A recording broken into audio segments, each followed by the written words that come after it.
जय आरसीएम। जो नहीं बोले उनको भी जय आरसीएम। देखिए, अपना परिचय देने से पहले एक बात बताना चाहेंगे। पूरे हिंदुस्तान में लोग सोचते हैं कि यूपी बिहार के लोग आईएएस में सबसे ज़्यादा सिलेक्शन क्यों होता है। पता है आपको? सबसे ज़्यादा यूपी बिहार के लोग आईएएस होते हैं ना, क्योंकि भाई आरसीएम में आने से पहले बीएससी सेकेंड ईयर के स्टूडेंट थे और आईएएस की तैयारी भी कर रहे थे। तो ये जानने का मौका मिला हमें एक बार कि सबसे ज़्यादा यूपी बिहार के लोग आईएएस में क्यों सिलेक्शन उनका हो जाता है।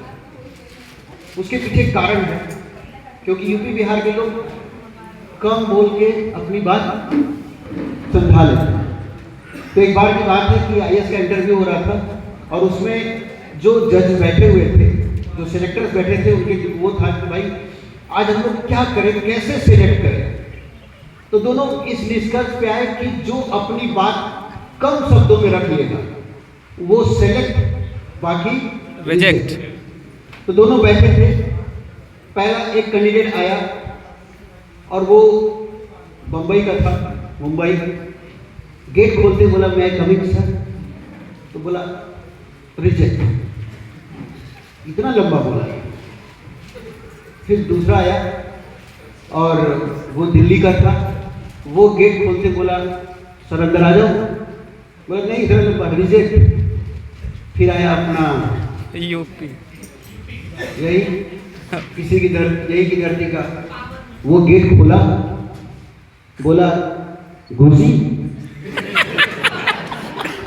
बोला सेलेक्ट।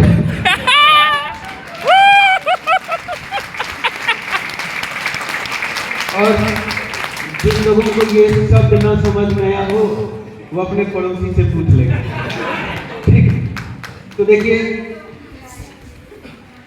जब से इस बिजनेस में आए इतने सेमिनार, इतने मीटिंग, इतना अटेंड किए, बहुत सारे लोगों को तो ना हमारे आदरणीय डी कुमार सर कहते हैं वो सब आरसीएम के लवर है। क्या है?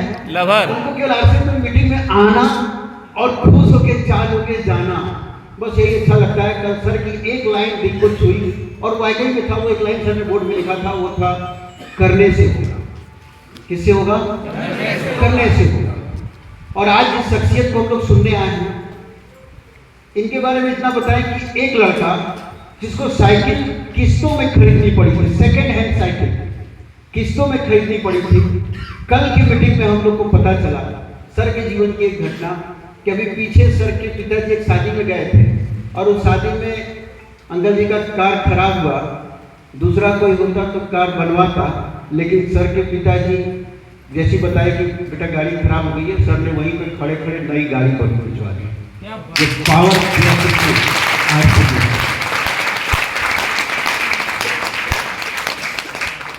घुसी घुस गल, समझ रहे हैं? अरे ये बिजनेस यहां से यहां पहुंचा सकता है। तो ये बात जिस दिन दिमाग में, अभी कुंभ में मेला लगा है, कुंभ करे प्रयागराज।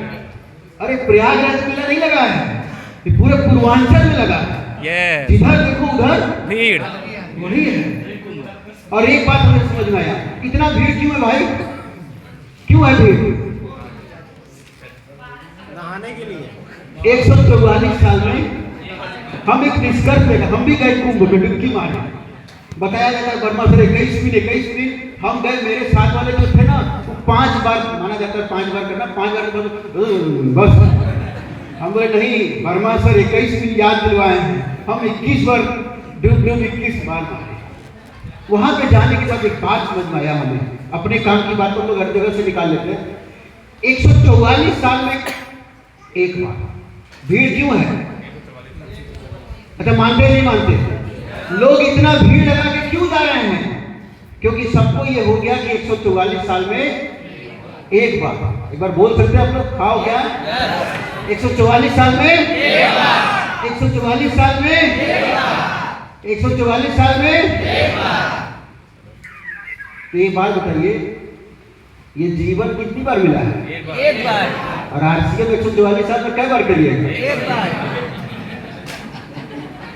तो जिस दिन लोगों को ये समझ में आ गया ना कि 144 साल तो जिंदा रहना नहीं है। भाई जी आरसीएम में मिला है एक बार, तो 60 करोड़ जब नहाने वहां जा सकते हैं तो आरसीएम का साबुन लेके नहीं नहा सकते हैं?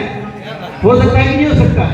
अरे वहां पर 21 बार डुबकी मारने से डायमंड पिन आया है नहीं आया वो बात की चीज है, लेकिन आरसीएम के साबुन से नहाने से डायमंड का पिन पक्का आएगा।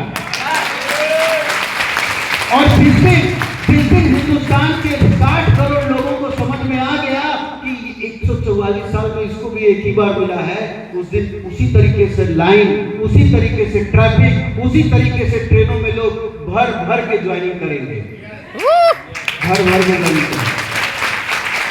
इस बिजनेस से हम भी शुरू किए थे स्टूडेंट लाइफ में 240 की पहली इनकम और हाईएस्ट इनकम पहुंचे 2,51,000। आगे ये कारवां और बढ़ेगा। आप लोगों के बीच में जो शख्सियत आए हैं, सुनना चाहते हो उनको? यस। बस एक चीज कहेंगे कि आज सर को सुनने के बाद जो सर यहाँ से बातें बताएंगे उसको ना यहाँ पे रखिए, याद रखिए, और जीवन में यहाँ से निकलने के बाद एक चीज वो करके जाइए कि आज हम बन के जो आए थे वो अलग थे, लेकिन निकलने के बाद कुछ बन के अलग जा रहे हैं। और होगा कैसे? करने से होगा। बुला ले सर को, बुला ले। तो देखिए हमारे अतिथि हैं और अतिथि का आवागमन